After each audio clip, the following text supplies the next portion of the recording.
pour l'eczéma, il va avoir trois objectifs majeurs. Globalement, lors de la première prise en charge par le médecin, le patient va consulter car il est en phase de poussée. Donc, le premier objectif sera de guérir la blessure et d'éviter les surinfections. Ensuite, l'objectif sera de prévenir les phases de poussée en appliquant tous les conseils de prévention que l'on a vus juste avant.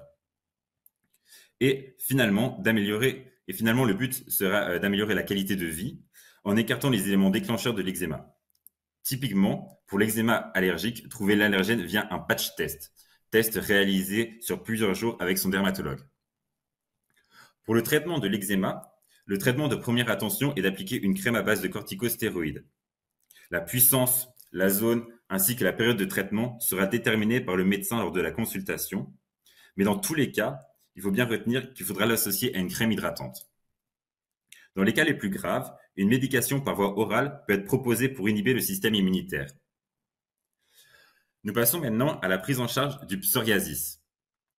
Donc, comme là nous l'a bien dit en première partie, malheureusement, la prise en charge est plus complexe car le traitement consiste à traiter les symptômes car on ne peut pas guérir totalement de cette maladie. De plus, le traitement d'une personne ne fonctionne pas forcément sur l'autre.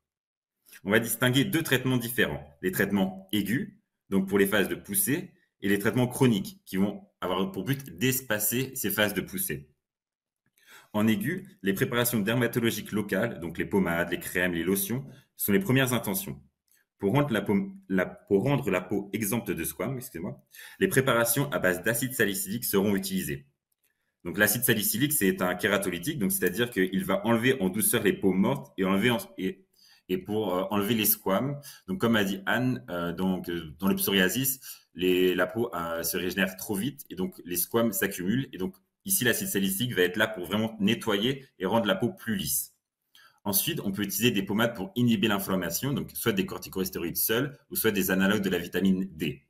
Mais la plupart du temps, ils seront en combinaison, corticostéroïdes plus vitamine D dans une même préparation. Ici aussi, toujours en combinaison avec une crème hydratante. Ensuite, dans un second temps, donc pour des psoriasis un peu plus sévères, on peut faire un traitement par luminothérapie, par UVB ou par UVA. La lumière UV va provoquer donc l'inhibition des cellules T, donc des cellules immunitaires qui ont un rôle dans l'inflammation. Et donc, en évitant cette surproduction de cellules, on va avoir une diminution de l'inflammation et une diminution des symptômes du psoriasis.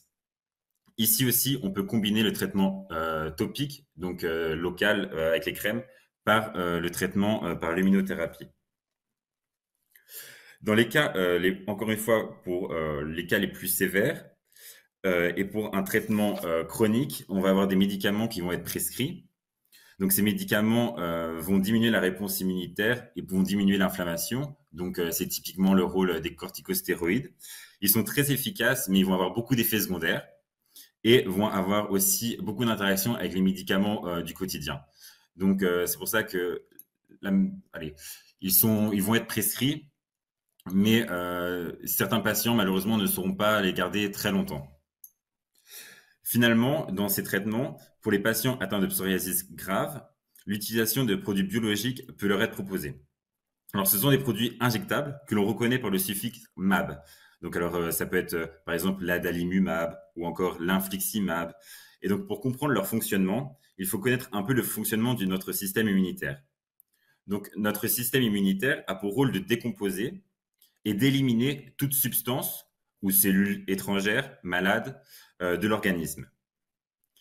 Dans le cas d'une maladie auto-immune, donc comme le psoriasis, la pathologie est causée par une réponse trop forte de notre système immunitaire, donc qui va attaquer les cellules saines. Et dans notre cas, cela se passe au niveau dermatologique. Et c'est cette perturbation qui entraîne l'apparition de plaques de psoriasis.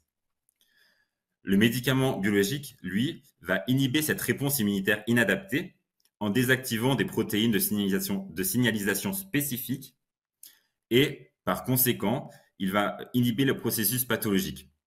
Voilà, donc tout ça est un petit peu complexe, mais voilà, il faut retenir que ces produits injectables sont vraiment réservés pour les psoriasis les plus sévères. C'est des médicaments qui sont très coûteux et la prescription se fait via le médecin spécialiste, le dermatologue.